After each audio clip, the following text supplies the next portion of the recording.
Hello all, MediEvil Fan 1 here doing a video that's not a walkthrough for a change, something a bit different. Um, my sister Andy here told me about this medieval history documentary thing. Is it fan-made, did you say? Yeah, it's not an official documentary, but it's a really good documentary. It's not an official documentary, but it's a really good documentary, she was saying. And it's by Wait, well, let me just... uh, Reliable Rhubarb. Yeah, credits to Reliable Rhubarb for uploading this. Um, Yeah, and I found it very interesting, so I was just. Yeah, Andy told me there was a lot in the video about is it Medieval 3 plot? There's a lot about just the history of the whole medieval franchise, and it goes right through to like the history of stuff that never happened and things. Yeah. And then there was the Game of Bones one. I didn't even know that was a real thing that was coming about. Like I seen people make fan-made soundtracks for it. Let me just double check our audio's recording. But yeah, fan-made soundtracks. Sorry, I've got my potato webcam. I'm getting a new one soon. I just realised like this quality of this webcam's a bit gritty compared to what I thought it was going to be. I like it, It's because I don't think high definition is good for me. same with me right now because of my blemishes.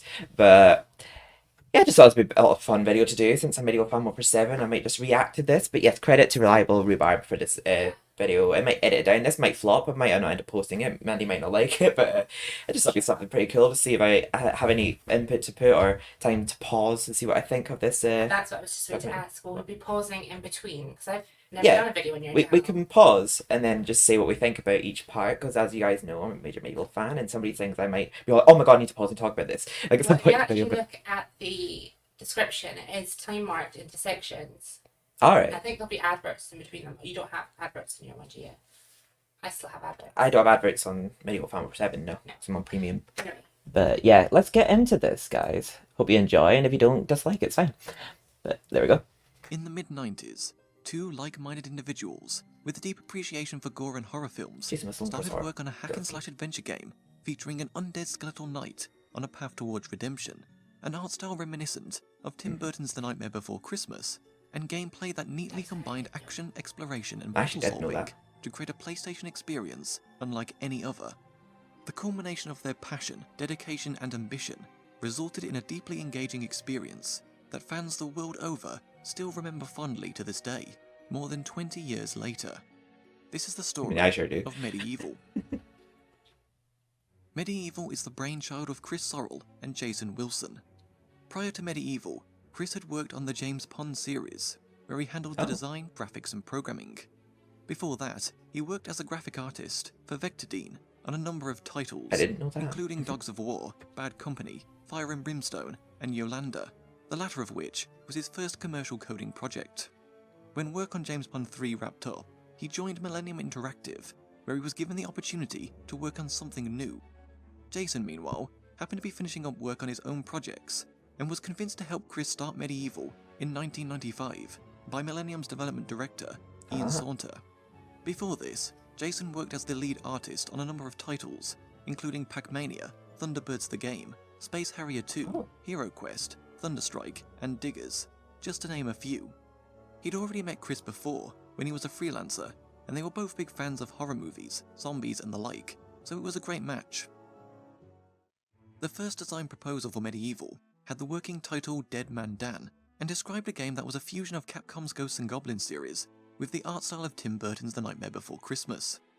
While the Tim Burton inspiration was a guiding factor throughout, the Ghosts and Goblins reference was always a looser thing, as Chris never set out to exactly mimic the mechanics or structure of it, more the general spooky vibe, and the idea of a game set completely at night, with a dark yet still colourful aesthetic. Which was completely Jason lost shared in Chris's interest Resurrection. in dark gothic-influenced artwork, and they worked together to define the look and feel of the game.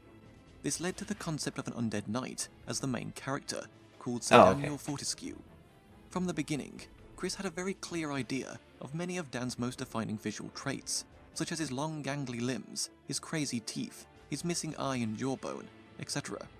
The aim was to give him a goofy, quirky sort of look, but at the same time, for him to also appear to be the valiant, brave character that he actually is. Jason helped in sketching out the concepts, which was the first task in their collaboration, and they pretty much settled on the look for Dan right away. A further concept sketch by character animator Mitch Phillips refined a few details, such as a slightly flatter skull and some tweaks to the armor.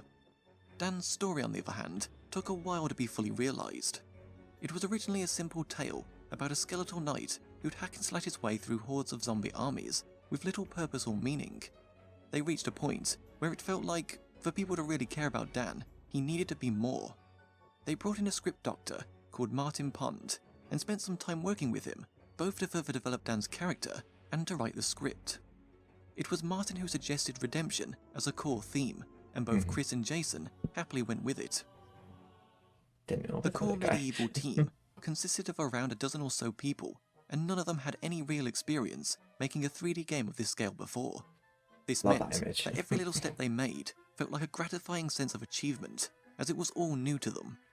Jason still remembers marveling at their first animated 3D object that walked across a flat plane, and the time when they got their first textured landscape up and running. I saw this video. These breakthrough moments usually came during the early hours of the morning, after they'd pulled many long nights, and it was moments like these that really brought the team together. Things like camera and character control presented a lot of interesting new challenges, and required the team to try out a number of approaches before they settled on solutions that seemed to work. While working on the game, Super Mario 64 arrived on the scene, and the team was blown away by how well it brought familiar Mario mechanics into 3D. Tomb Raider and Crash Bandicoot We'd actually just also seen that made an clip going into impact, that one. I but could by see the what you time these mean. games released, development of MediEvil was already sufficiently underway, so they didn't really change their plans. They did help them to understand how they might solve some of the challenges they were facing in building a 3D action game for the first time though. They tried pushing themselves and their engine as much as they could, with the engine being a constant challenge, as they were often constrained by memory, which affected how large the levels could be. They had a limit of about 7,500 polygons for an entire level. As development progressed, and the size of the game's code inevitably increased, they would find themselves having to call more and more polygons from the levels just to keep everything running. They were a team with big ambitions, and they needed the support of a publisher in order to finance those ambitions. From almost day one, the team was in sell mode, with the future of the studio riding on their ability to attract a major publishing deal as soon as possible. Consequently, the first year of development was as much about creating materials to sell the game as it was building the design. Although they knew they wanted to create a console game, there was no certainty as to which platform it would be on. Part of Jason's job was to analyze the technology of each appropriate platform to see how they could create geometry and level design ideas based on the limitations of the hardware. They worked on multiple platforms, including Windows PC, Sega Saturn, and Sony PlayStation. Both Sega and Microsoft showed initial interest, and for a while they thought they might be signing up with Sega, but about 10 months in, they got the chance to demo the game for Sony. After delivering what Chris describes as their best pitch ever, Sony got behind the project, and within a few weeks they'd signed up to make an exclusive PlayStation game. As work on the game progressed, however, internal rumblings at Millennium Interactive gave the team cause for concern. The part of the Millennium team that had developed Cyberlife, an AI technology first used in the game Creatures, was rather more concerned with developing that technology than in creating regular games. They were looking to sell off their traditional games division, and it reached a point where it was looking like they might be sold to a company that many believed would be a really bad partner. Chris took a huge gamble and arranged a secret meeting with their Sony producer to tell them what was Oh, they happening. changed that last minute. You There's a could vial imagine up nothing there. better than if they could finish development of MediEvil as a first-party Sony studio. Fortunately, a few months later, Chris's wish came true, as Sony did indeed purchase the studio, and they were later rebranded as Sony Computer Entertainment Cambridge Studio. Over the course of MediEvil's development, the game became less arcadey and a little more of a Zelda-like adventure. Jason, with Chris's blessing, was responsible for pushing the game in this direction, and added a lot of details to the story of the world and its characters, as well as writing the preliminary scripts and working on the voiceover recordings. He also got to work with one of his childhood heroes, Paul Darrow, of BBC Blake's Seven fame, Paul Darrow! who played the role of... But see, if you notice, there's showing the paperwork and the script and everything, it says Zarek's motivation and things, so they clearly have all that sort of down for what they want. Mm-hmm. Yeah. Well, the motivation, like, wasn't he basically, because he experimented with dark magics, he was basically kicked out of being, like, a guard, or... And you find all that, like, most of the story of that in the books, don't you, if you read the books? Yeah. Yeah. Because basically, King Peregrine kicked him out because he experimented with dark magic, and then he got his own back on the land by raising the dead, but he went into hiding for a long time. think I remember. Sorry. But what he was saying there, wait, what was he just saying? Oh, Paul Darrow, the voice originally of Zarek. I think Zarek looked a lot scarier in the original than he did in the remake. Yeah, I don't know if it's just the PS1 era, but not scary, but like eerie and sort of like creepy. yeah, it has Like a little more bit creepier look darker to him. aesthetic. And Paul Darrow's passed away as well, by the way. So yeah, God rest his soul. Larrock. The voice of Dan, meanwhile, was played by Jason himself. He would write a script for what Dan actually says, and then just read the lines through gritted teeth. With Oh a yeah, I buckle over heard his that. head. According to Chris, the comedy in MediEvil was a happy accident, as they didn't set out to make the game intrinsically funny. Instead, if the opportunity to inject humor into the script presented itself, they simply took it, and MediEvil became all the better for it. Many of the game's Yeah. initial concept drawings Resurrection were done felt at a lot time more when forced Photoshop was than in its the humor in infancy the first and game. Maya didn't Like, even exist. As a result, most of Jason's concept art was drawn on paper using crayons and splashes of paint. Early drawings showed what the game's camera might have originally looked like. At this very early stage, Dan was going to move oh along yeah, a they linear show all this at path, the end kind of of the like game. Crash in the Bandicoot, credits, I think. and was very much on rails. It was a very traditional hack-and-slash game, and lacked the more freeform levels that the final game shipped with. They were also going to have levels that had fixed camera angles, looking down and from the side. Chris fought tooth and nail to move away from this rigid camera system in Kinda favour of a glad they camera didn't that go would with allow that. players to explore a little more and to see things from all angles. As the game progressed and they became more confident in the technology, they were able to develop a much more freeform camera. I'll tell you what, they did really well with what they had, because I know that the PS1 had a lot of issues back in the day, because that's why PS1 games are a lot shorter than games you get nowadays, is because the amount of memory that they could actually store in a PS1 game, and also just how much they can show on screen at once, because I know that's why it's very polygonal, and a lot of background is just dark, and it loads in Yeah. as you get closer, because they can only show so much at once, I think, on PS1, and the memory on the PS1 is a lot lower. So I think they did really well with what they had. So if you notice, like even there, it's like everything that's not water or land is just Just a dark. black screen. Yeah. It's like void. And the game is like, if you play it at a reasonable pace, it's only about like 3.5 hours long. But games were back in the day, to be honest. Like nowadays, you get games that are like 2 days long or something. But That, let me just take that while in. far That's from what I perfect, mention there. allowed players to explore the world of Galamia in a more immersive manner. Later in development, Sony requested that MediEvil should support the then new PlayStation Analog Controller, which turned out to be a particularly fortuitous event, as the team was struggling to capture even a fraction of the fluidity and intuitiveness that Super Mario 64 was so effortlessly offering thanks to the N64 controller. Once their prototype pad arrived, they discovered that it was actually really simple to hook up a camera relative control system, and after a small amount of debate, they decided to make both analog and digital controls camera relative. The game's level Even at that, designs like a MediEvil were 2, they created can in be quite large janky. pieces of card in biro pen. Jason would use coloured pencils to literally draw the polygons of a piece of environment. He'd colour in each of the polys, which showed how the texture would piece together. This very crude method Does that not remind you of the sort of stuff I used to do when I was younger? Yeah. You would do your own maps for like medieval levels and stuff. Yeah, because I always imagined myself if there was like another medieval game. For some reason, I drew levels that were in Scotland, and just seeing those sketches there reminded me of the levels I used to draw and design, and yeah, just what went on in their mind. It must be great to actually be able to put like your creativity in your head into actual life. Whereas in me, it was just a load of sketches that I didn't do anything with, but just reminded me a lot was of known what as I did when I was per-face younger. mapping. These drawings would then be built in a very low polygon form in a 3D software package called NWorld, while the in-game textures were digitally drawn in Photoshop 2.0 with a mouse. Everything was mapped out before the game was programmed, which helped MediEvil come together like a well-planned jigsaw. God, it's been on the go that Most long. of the specific level design came from Jason, although he and Chris worked together on the level themes and mechanics. They were always striving for a rewarding mix of exploration, puzzle solving, combat, and platforming. Since Jason didn't have a lot of geometry to throw around, he had to be rather inventive with their use of space. While mapping out the levels in these drawings, he'd make notes showing where all of the puzzles and objects were, where enemies would spawn, etc. The game's environments were based heavily on German expressionism, which is what Tim Burton based a lot of his early stuff on, meaning lots of wonky, weird angles. This gave the game a rather unique look, as a lot of other German games at the time it was appeared very rigid and expressionism. block-like. Like, Despite their Ah. crude technology, Yeah, I didn't notice that about the Jason was windows and determined to gravestones. push the They're levels like of distortion and slanted like curvature that. of the in-game environments by designing levels on raised domes, rolling slopes, and forced perspectives. A now out-of-print book called Film Architecture became the backbone of Jason's reference and inspiration for MediEvil.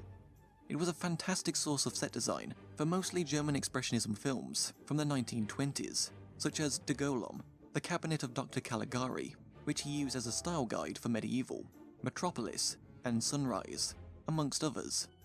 Some of the environment designs were also influenced by various locations he would see every day in Cambridge.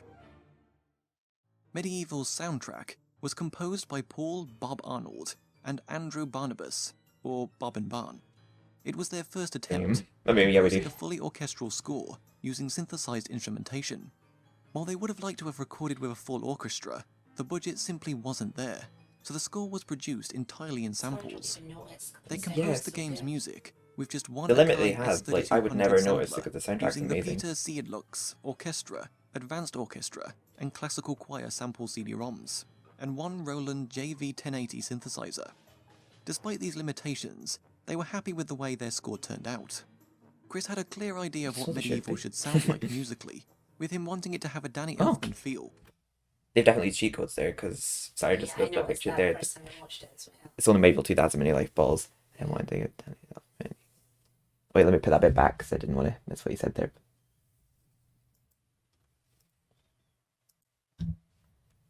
Wait, a bit more.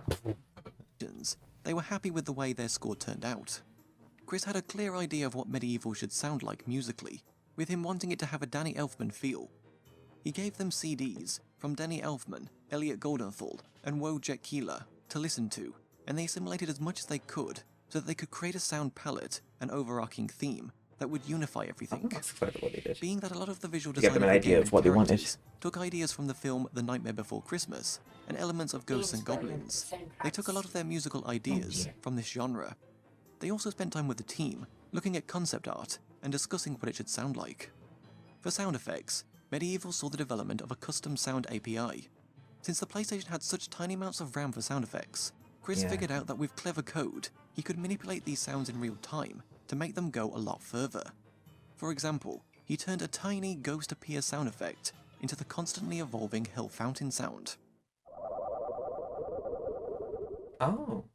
An earthworm called Morton, who lived in Dan's empty eye socket, was originally supposed to feature in the game, but didn't quite make the Yeah, cut. they cut this cutscene. An unused FMV sequence for the level Inside the Asylum shows Dan using Morton to unlock the door. Jason illustrated enough, and this mocked up a cutscene's actually in level the game that files. featured Morton, which would have been a playable side-scrolling level.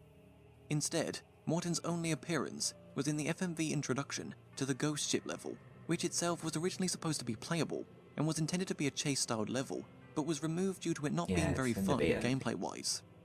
According to Jason, the Ant Caves level came about one night while talking about his love of the Alien films.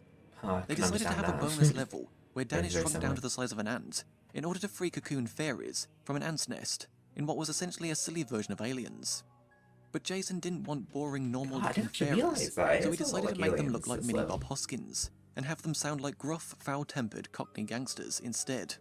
Chris recalls that they already had more work on their plate than they knew what to do with, but they were so enamored with the idea of a tiny Dan running around fighting giant ants that they somehow managed to swap out some other areas to squeeze it in. The graveyard level probably gave the team the most hassle, as it was the first level they made for the game, so it went through numerous changes over the course of development. The severed zombie hands, featured in that level, were a reference to the film The Evil Dead.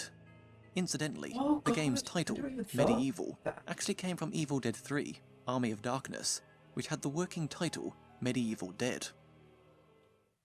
MediEvil was released for the PlayStation on the 1st of October 1998, just in time for Halloween. The game repaid Sony's faith several times over and was a massive success in both Europe and the US. It was especially surprising that Sony Computer Entertainment America was so behind the game, since it was an entirely European project with a very English sense of humour. The game's distinctive plot, combined with It is Dan's very unusual British. appearance, turned out to be quite appealing, and the game garnered a great word-of-mouth reputation. After the game's release, they discovered that a lot of women played MediEvil, and that they found Dan to be very endearing. Yeah, Jason like my believed mum, that Dan it was was an very big, antidote so a lot of to them. all the macho video game characters. Chris was particularly pleased with how the game performed, as it was the best possible vindication of the enthusiasm and belief they'd long had in the project. A Japanese version of MediEvil was also created, but Dan didn't prove to be the best suited character for that market. In the Japanese version, Dan wears a helmet that isn't present in any other version of the game. The helmet was a stipulation from their Japanese partners, as there were concerns that Dan's skeletal head might be seen as a bad spirit and not a hero, so it was decided to hide Dan's face behind a mask. Sean Layden was Yeah, a the great option to take ally it to off, their though. team, helping them to work with Sony partners in Japan to create the Japanese version of MediEvil. With the success of the first game, a sequel Our was first inevitable. ever game. Chris had a few PlayStation. ideas scribbled down, but ultimately wasn't as involved in the development of MediEvil 2 as he would have liked to have been, as he was given the opportunity Yeah, I did hear that. to come up with a brand Do you new want to pause game it for the just to PS2. talk about it for a bit, because that's probably part 2 that's just come on, like the Mhm. section 2 of the. Yeah. I did hear. I don't know. I can't remember who it is. It's either. I know that only one of them worked mostly MediEvil 2. Another one. I want to hear more about that, actually. How he wasn't as involved.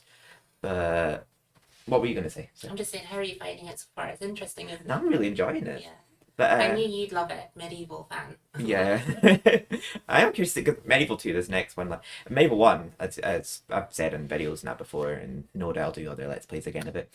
But MediEvil 1, I remember getting that was the second ever MediEvil game we got. We got MediEvil 2 first, but the first ever one we got, my mum was away. Was she with Dad at the time? Yeah. Yeah, she was away to Edinburgh for a few days on holiday, and she came home with it with a pick and mix. It was a brilliant present because we were obsessed with the second MediEvil game, so we were just so curious to see what the first one was like, because we got the sequel first. But I think this.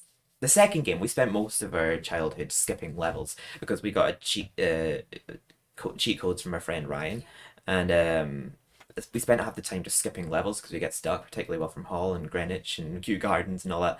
I think I was the first one to actually complete it through without skipping any levels and getting all the chalices at once. Same with the first game. But yeah, so I'll just continue now because I want to see it. But I want to know why he wasn't so involved. So let me. Which became Primal. It was Chris who came up with the idea of setting MediEvil 2 in the Victorian era. Since Dan goes Wait, back I'll to put his this back to grave start at the actually, end of just so I the can first hear game, it. the Oh, it seems With like the there was a lot success of more the he first said about the game, first one. a sequel was inevitable. Chris had a few ideas scribbled down, but ultimately wasn't as involved in the development of MediEvil 2 as he would have liked to have been, as he was given the opportunity to come up with a brand new game for the PS2, which became Primal. It was Chris think I heard who about came that. up with the idea of setting MediEvil 2 in the Victorian era. Since Dan goes back to his grave at the end of the first game, the team knew the sequel would be set in a different time period. As the birthplace of all things Gothic, the Victorian era was the perfect setting and inspiration for the game. Chris's original concept for MediEvil 2 didn't have Sir Daniel as the main playable character, but Sir Henry, a more recently deceased descendant of Dan's. He'd done a sketch late one night, while working on the first MediEvil, of Sir Same. Henry wearing a tattered Victorian cape, top hat and monocle.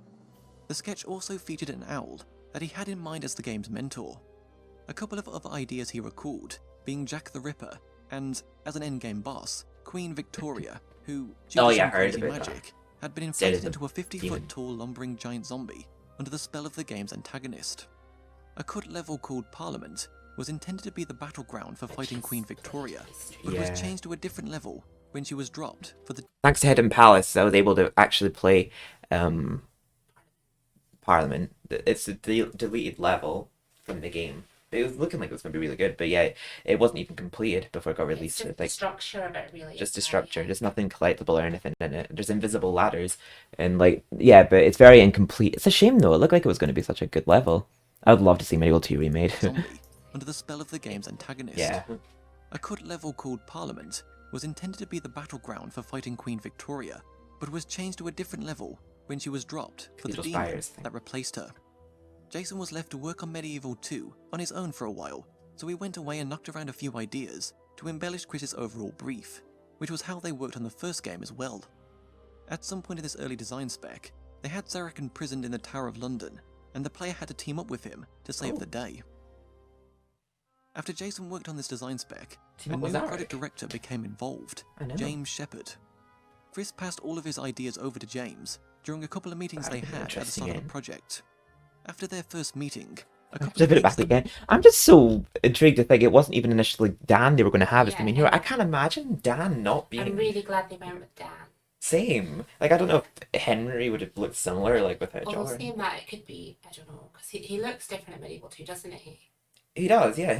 His head's a different shape. It's going to be Like, museumified. Oh, that's he has gloves all of a sudden, Medieval 2. Yeah. And his whole armor is a different color. Sorry, well, I'll let you play Of now. the day. I was just surprised to hear that about him not After even going to Jason be the worked main on this character. design spec, a new project director became involved, James Shepard. Chris passed all of his ideas over to James during a couple of doing that meetings they back then, had at the start of the project. After their first meeting, a couple of things they'd been discussing clicked together, and he went into their second session with a sketch of Dan's head atop one of the severed hands from the first game. This became the basis for Dan Hand, a new form that allowed Dan to explore new areas and solve puzzles. Before settling on this idea though, they originally had an idea where Dan could take out his eyeball and pop it into areas he had no access to, so that he could spy. James ran with Chris's ideas and naturally introduced many of his own, such as replacing Zarok with Lord Palethorn, as well as the boxing match with Iron Slugger. In terms of art design, Jason decided that if Zarok was thin and fey, then Lord Palethorn would be wide, square and gruff. He liked a lot of James's ideas and approved of the main character still being Dan, but felt that the boxing match was misplaced and that the level designs were rather flat compared to the original game. Jason had little to do with the level design on MediEvil 2, as most of his time was spent on the art direction and concepts. The only thing Jason designed level-wise was the Coffin Daylight puzzle rooms featured in the Wolfram Hall level. The generally flatter level designs stem from the team I actually wanting to loved the try out a design new of, camera system, which Wolfram arguably Hall. led to a more stable and user-friendly camera. MediEvil 2 began development shortly after the first game released, with the design of the It's game hard being to revealed to release. the studio during an all-staff meeting around the end of 1998. A lot of their core technology was recoded, so in some ways it was like starting from scratch. Improvements to their engine allowed them to throw around a few more polygons, resulting in bigger levels, better enemy logic, and more moves for Dan. They also had a degree of geometry skinning, which meant they could deform limbs and faces. Jason worked to make Dan a little more rounded, giving him the ability to change facial expressions, so that they could put a little more emotion into him. Yeah.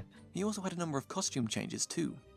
The team very much wanted to keep the same integrated mix of puzzle solving, exploration, and hack and slash action as the original, but also wanted to improve upon all of those areas as well.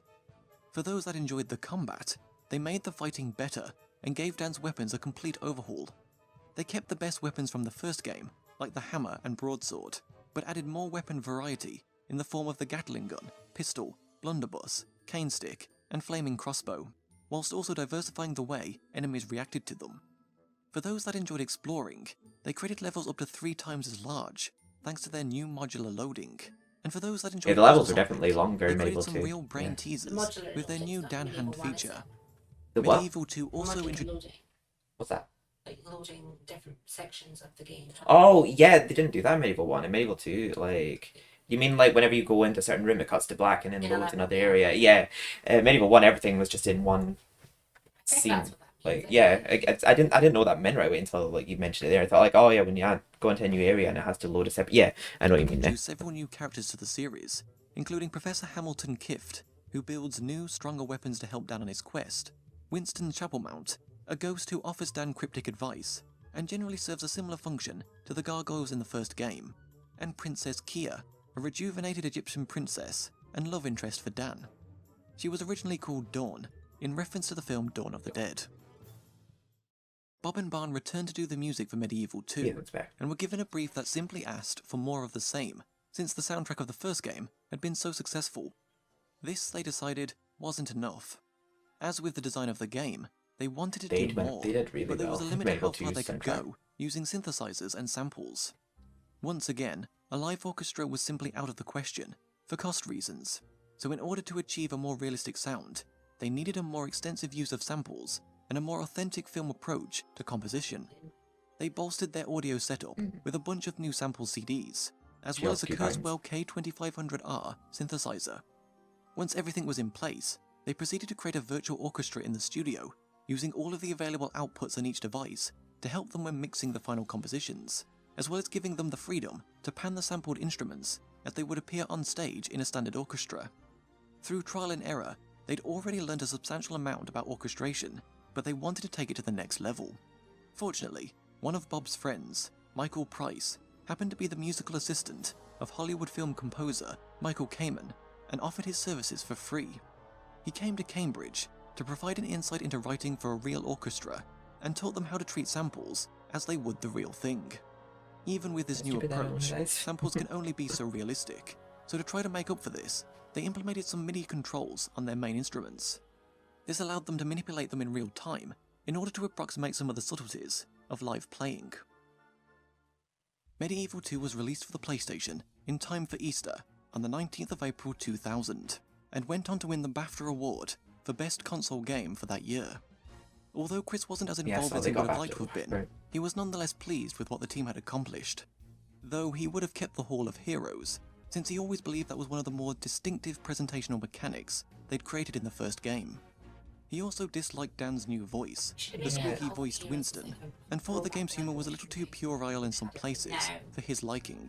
I don't know. I did like the Whole Heroes, but I feel like It wouldn't have fit in. it doesn't feel like it would fit in with this game, because like why would he just be in London and suddenly teleport to the Hall of Heroes like back in Gallowmere times? Unless you saw a more ruined version of it, but you would still end up going there. A ruined version, actually no, one more I think about it, a ruined version of Hall of Heroes, because they have Dan's statue from the Hall of Heroes in the sewers.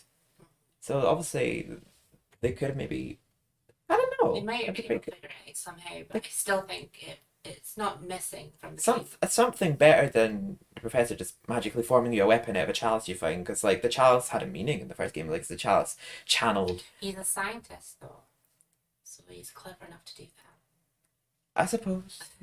I'm sure he has. That's just I'm sure he has his reasons. occult. Yeah, he is. Master of the While occult. MediEvil 2 sold well, it wasn't the type of game Oh. that screamed must. Actually, I don't mind Winston, but I know that a lot of people seem to question Dan's voice being hearable in this one. You can actually make out what he's saying. It's Like- intelligible. Like, how can he do it without a jaw or a tongue? Like, but Though he would have kept the Hall it of didn't bother me Heroes, that much. since Though. he always believed that was one of the more distinctive presentational mechanics they'd created in the first game.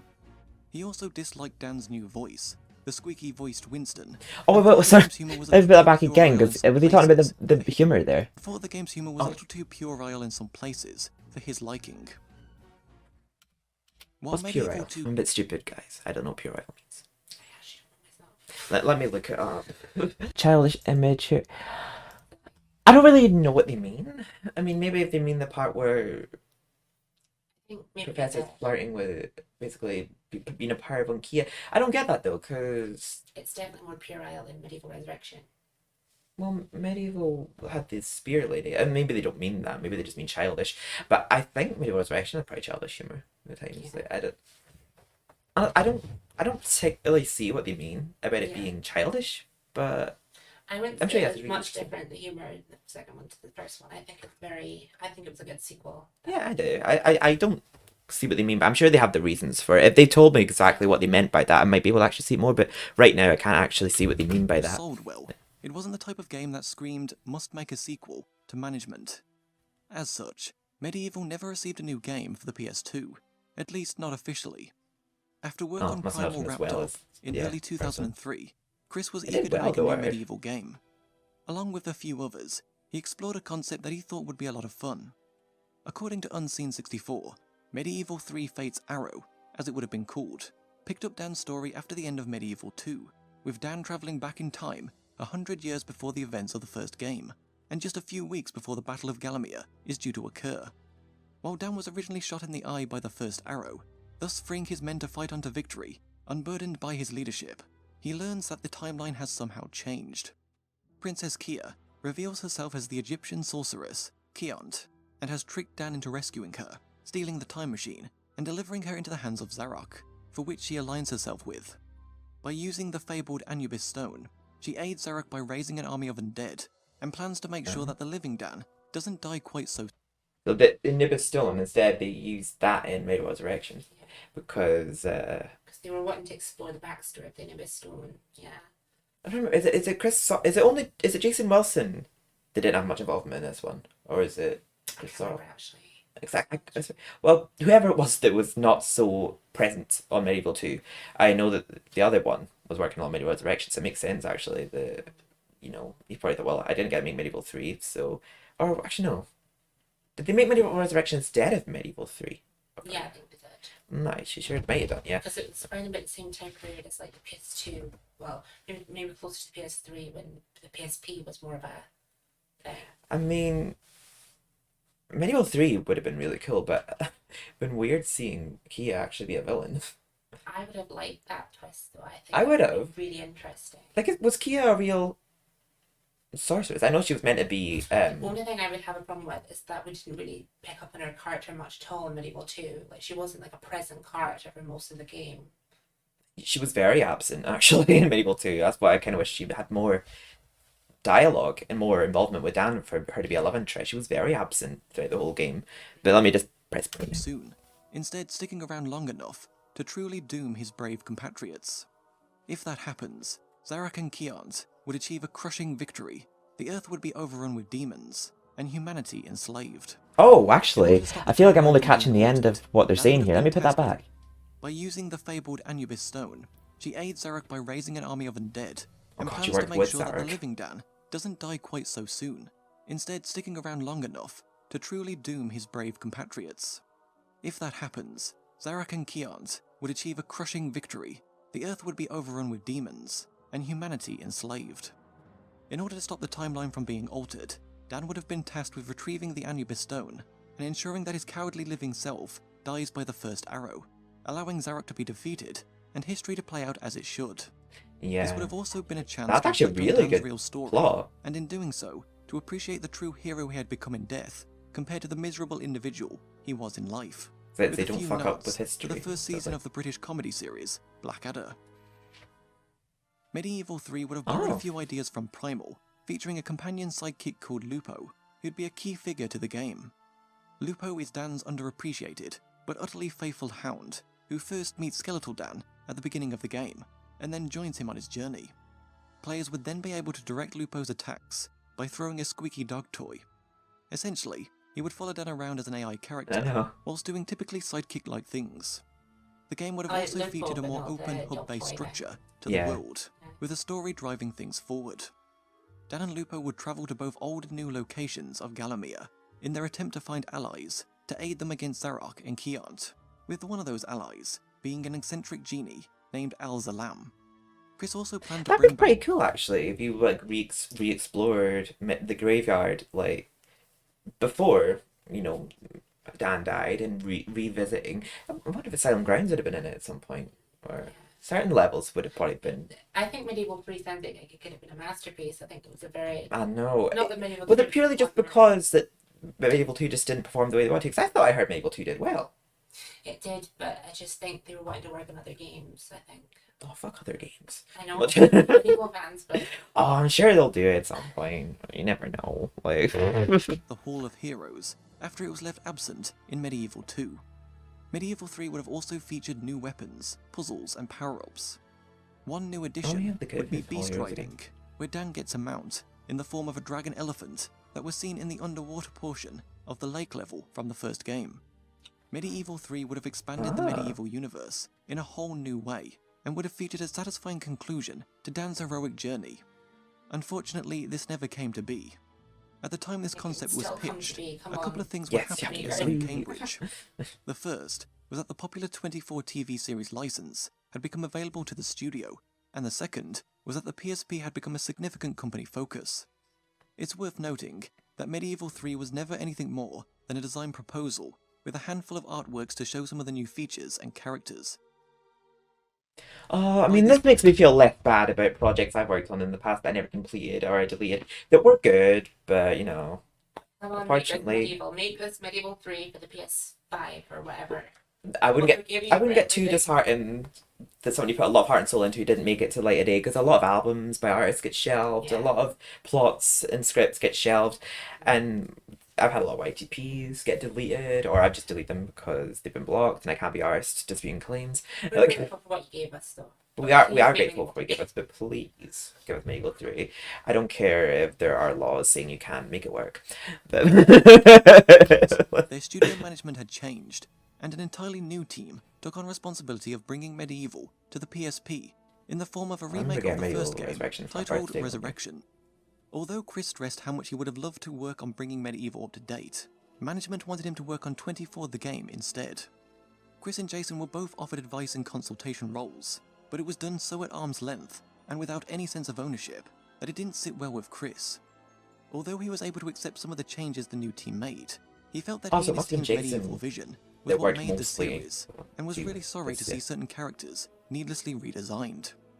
Jason was a little more involved in the remake, as he revisited his role as the voice of Dan, unlike MediEvil 2, but he was also disheartened with having to watch something he dearly loved get needlessly tinkered with.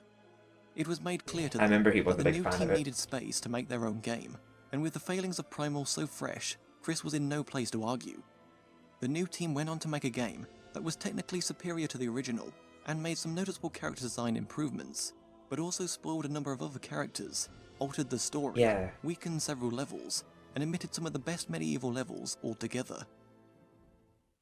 MediEvil Resurrection started life as a PS2 game, and was supposedly more playable on the PS2 thanks to the precision of a dedicated controller. The game was later ported to the PSP at the behest of Sony's senior management, who wanted a PSP launch game and decided that a MediEvil remake, or remix, was the way to go. Dominic Kalin was the game's lead designer, and was tasked with creating this new version of MediEvil. He worked closely with Pierce Jackson, the game's producer, to scope out the project. As a designer, with his own creative vision, Dominic naturally wanted to make the game as different from the original as possible, whilst also generally improving the game where appropriate. Aside from Chris and Jason providing advice and consultation roles, the only person who returned from the original MediEvil team was Mitch Phillips, who worked as the project's lead artist, having previously handled the character animation for MediEvil and MediEvil 2.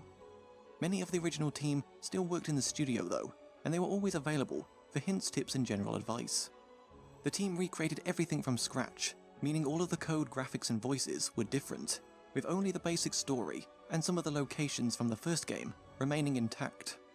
They wanted to showcase the full capabilities of the PSP, including its Wi-Fi functionality, so they added mini-games, multiplayer, and even a PSP-friendly Save Anywhere feature. The ideas that they I don't think I've ever played the multiplayer feature in this game. I don't think I've ever looked into it. Like, I didn't know I had a multiplayer. Never really actually Come to had. fruition though, the multiplayer. It probably did. It just I don't think I've ever played it with anyone. I didn't know it was online. I thought it was like, yeah, I had no idea. But I agree with what they said. Like, a lot of character models just looked odd in this game, and it just didn't capture the original vibe that the original MediEvil had. And just characters like Al-Salam were just really annoying. The gargoyles are very, Generic, I think. yeah, and the gargoyles were very underused. They looked better in the original, in my opinion. Like, I know you disagree, but I prefer the I original. like the gargoyles better in the. They just look goofy, in my opinion. Like they're They don't look like gargoyles as much, though. To be fair. no, they don't. I like his Zarek looks. I'll say that. I like his Zarek looks, and I'm not a big fan of how Kim Peregrine looks in the game, and not the farmers as well. I just think. I don't know. In fact, it cut out so many iconic levels for the first game as well. I would have preferred MediEvil 3 for the PS. I'd have preferred MediEvil 3. Yeah. Yeah, I get what. I still find MediEvil Resurrection fun to watch you play. I think It was like a sorrow that didn't work much in this game. Because I understand what it's like if you had an original vision and then someone else took over a remake and you just look at it, seeing them take what was your original idea and just tinker with it. It would annoy me if like original vision I had in my head got tampered with and messed with and like in a way that I wasn't happy with. So I can see where he was coming from about that. Worked well in the original were preserved, And although I in many appreciate what he cases said. their use was altered to keep it feeling fresh. Some of the new elements they introduced included new combat maneuvers, new levels, characters, and bosses. There were also significant additions to the plot, in the form of the Anubis Stone, which strengthened the story arc, and the creation of Al-Zalam, Yeah, who acted I as do like Dan's what they did internal with some of the monologue story arcs. and the Yeah. player's guide. Both of these ideas came from the earlier MediEvil 3 pitch that failed to get off the ground. Yeah, the Development of Stone. MediEvil Resurrection Oh, proved that's to be the one quite they did. challenging, as not only was the team working on an entirely new platform, but they had no code or engine, and for a long time, they didn't even have development kits. Outside of logistical difficulties, the biggest differences was in the gameplay challenges of a portable console. They were used to developing games for the PS2 and original PlayStation, but now they had to consider what a player would want from a PSP game, such as the aforementioned Save Anywhere feature, as well as shorter, more intense levels. It changed the whole way they went about developing the game. The plot was structured into more milestones than a Yeah, conventional it would. game, to allow for shorter play sessions without losing the storyline or direction. Bob and Barn returned once again to compose the game's music. It was the culmination of 7 years of work for them, revisiting Heroes old themes from being heroes. MediEvil, Yeah, as I well as did having too. the chance to rewrite new material. This time, they were Again, another point where they were lazy made a resurrection is the fact that the gargoyle only speaks to you the first time you visit the Hall of Heroes. But I like how every time you visit Hall of Heroes, the gargoyle every few levels so has something new to say to you or another jab to make at you.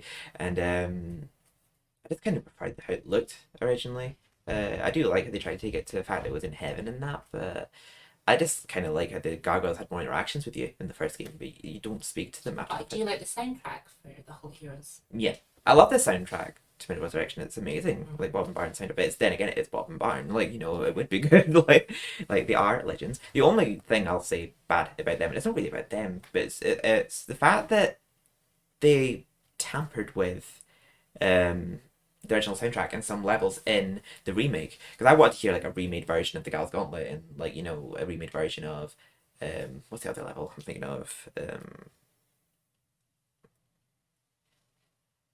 Dance Caves. But the soundtracks were completely different. And I don't get me wrong, I do like soundtracks, but to me it just didn't sit well with me. Like how in my head I was like, oh god, I can't wait to hear the soundtrack remade. And it was just a completely different soundtrack. It was just completely different. But But the soundtrack for the Hilltop Mausoleum was just utterly splendid. oh, and the remake version of Silent Grounds is amazing. I love the remade version of the Silent Grounds and Sleeping Village. And also, yeah, I agree about what you just said there. Wait, can I put this back a little bit there? Yeah, okay. There we go. in a conventional game to allow for shorter play sessions without losing the storyline or direction. Bob and Barn returned once again to compose the game's music. Legend. It was Yes. the culmination of 7 years of work for them, revisiting old themes from MediEvil, as well as having the chance to rewrite new material. This time, they were given the budget to record the score with a live orchestra and choir, and as such, they were able to compose the music the way they had intended the original game's music to sound. 2 additional levels were planned for MediEvil Resurrection, but were cut from the final game due to time constraints. These were the Crystal Caves and the Asylum Grounds, thought it was just featuring the time riddles of constraints. Jack of the Green. Both were based loosely on levels from the original game. The sunken town Mellowmead, featured in the lake level from the first game, is referenced in MediEvil Resurrection during the cutscene with Death in the Oh, Return it to the is, Graveyard yeah. level. However, it was just mentioned for fun, and to stay true to the idea that Galamir was a real place with consistent history and geography, as opposed to there actually being plans to remake this level. Mm-hmm. Over the Got years, Scary Dogs a instead. number of ideas have been thrown around for possible MediEvil sequels, none of which found much traction, as the studio was usually focusing its efforts on other games.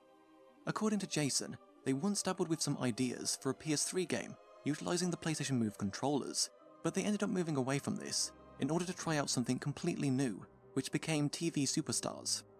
While nothing officially went ahead, they did do some artwork and design that would have taken place back in old Galamir, and would have seen Jack Frost, hungry for power, plunging the land into everlasting winter. He builds a frozen undead army of ice demons, trolls, and creatures made from snow and ice that take their energy from the cold. Unlike living I didn't quite creatures, follow that. What Dan, was he saying? being dead Basically, the idea would be that Jack Frost was the main villain, and that his army would be a bunch of like ice creatures, and he's just hungry for power. For a third game. Well, for some kind of sequel. Oh, interesting. I prefer the idea for what Medieval 3 was supposed to be, though. Same. It would have been an amazing twist that. Yeah. Like for him to go back and stop history being tampered with. Like It would have been quite an emotional end, I think, Medieval 3. it would. Oh god, I think I'd have been crying like a bitch at the end of Medieval 3. That, especially if that was their last one they were Yeah. planning on doing. But let me just put that back a little bit. Sorry. snow and ice that take their energy from the cold. Unlike living creatures, Dan, being dead already, would not feel the effects of the bitter life-sapping cold, Oh so he yeah, was the true. perfect hero to fight the Ice Lord. The game was going to be a loose parody of the book series A Game of Thrones, with the game even Game having of the working Bones. title A Game of Bones. This I've seen like soundtracks made for Game of Bones, but I think they are fan made.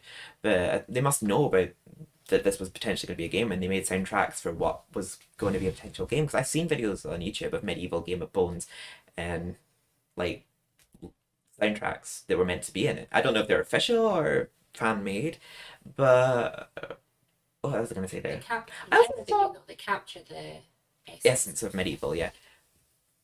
It'd be great. I mean, I know Bob and Barn did the remake as well. They've done all the medieval soundtracks, but I also seen a part of the medievals in a golf game. I mean, Sir Dan's in a golf game that was on Game Boy Advance or something. I'm not entirely sure if that's true, but I'm pretty sure. He was in the PlayStation All Stars. Yeah, it was the PlayStation All Star. Oh, I wonder if that'll be shown in here. Actually, is it shown in here? They had some neat ideas for using snow and ice versus warmth and heat, and there would have been some cool environmental features as the land freezes or thaws during combat, with enemies getting weaker the warmer Galamia becomes, and vice versa. The story would have taken place 100 years after the first game, with Dan being mostly forgotten and seen as an out-of-date fairy tale. A small group of Fortescue cultists carry the flame of Dan's legend, and when the time comes, they resurrect Dan to help save the day. But things are not that simple, as the kingdom is rooting for its own popular hero, a handsome macho heroic knight, who has vowed to save the day, and he isn't going to let Dan get in the way of his glory. Their relationship would have been a bit like Woody and Buzz's in Toy Story, and at some point, the two would have to pair up and put their differences aside in order to defeat Jack Frost. While they did some game design and storyboards, the project was never officially given the go-ahead, so in a sense, it never really existed, apart from throwing some ideas around. In 2017, a teaser trailer for a PS4 remake of MediEvil premiered at Sony's PlayStation Experience event. I was still depressed. Some confusion hiding as to whether or not this game was a full remake or just a remaster. Sean Layden later clarified on the 25th of October 2018 in a PlayStation blogcast that this was in fact a full remake and that Sony was bringing back some of the folks who worked on the original game to assist with its development. Shortly thereafter, on the 1st of November 2018, Jason confirmed on Twitter that he and Chris were involved with the consultation work on the MediEvil remake, from art to design. While he couldn't say too much about his involvement, he did mention that the remake was back to the ethos of the original game, and how both he and Chris wanted to avoid the vibe and tone of the PSP version. Yeah. He also confirmed that he was reprising his role as the voice of Dan, Bucket included. A new MediEvil trailer dropped on Halloween, showcasing some actual gameplay, as well as some comparisons to the first game. The MediEvil remake was developed by Other Ocean Interactive in partnership with Sony's International Software Development Team for release on the 25th of October 2019. Sony provided the team with design details and assets from the original game in order to bring MediEvil back to life on modern tech. They overhauled the horror-themed visuals while still retaining its Tim Burton-esque personality. They rightly refused to tinker with the original level design, but also weren't afraid to add the occasional flourish where appropriate. Yeah, I noticed that. There were The some camera little system was things also that were a bit greatly different improved to over the original. original, and they also added a new over-the-shoulder camera, dubbed Like Dan- slightly different locations for runes, and that slightly different chalice locations, slightly different money locations, and the time rune was purple instead of white. But sorry, I just noticed they commented on that, like slight little that tweaks from players can original, switch but to by holding the they're L2 mostly button. original. One of the key pillars of the game's design was to be extremely authentic to the original PlayStation game, with Nick Accadino, the game's producer, commenting in a PlayStation Underground video that if you had the PS1 strategy guide for MediEvil, you'd be able to use it to beat the MediEvil remake. Whenever the development team thought Yeah, about altering true, or yeah. changing something, they'd later discover that there was a very specific reason why they couldn't do that. They'd go into the code, see a strange design decision, and then go on a journey to try to solve challenges further in the game, only to ultimately realize why the original team did things the way they did. One of the challenges of making the MediEvil remake was that they didn't want to deliver an exact replica of the first game. Instead, they wanted to deliver the game that people remembered playing and what they took away from it. The team had access to the original source code and could see that the original team intended to take the game further, such as boss battles that had states that they were working on but were commented out, so they were able to see what their artistic design was and what they were trying to achieve. It was almost like an archaeological project, where they were digging up all of this material. They actually achieved that very well. It was very apparent in bosses like the pumpkin serpent. My mum came in, but it's all good. That's why we have the power editing. But she had a big night tonight, so she just came in to talk about it there. Was I saying anything before? Oh! Thank you. Yeah, about the boss fights. I was talking about the pumpkin serpent.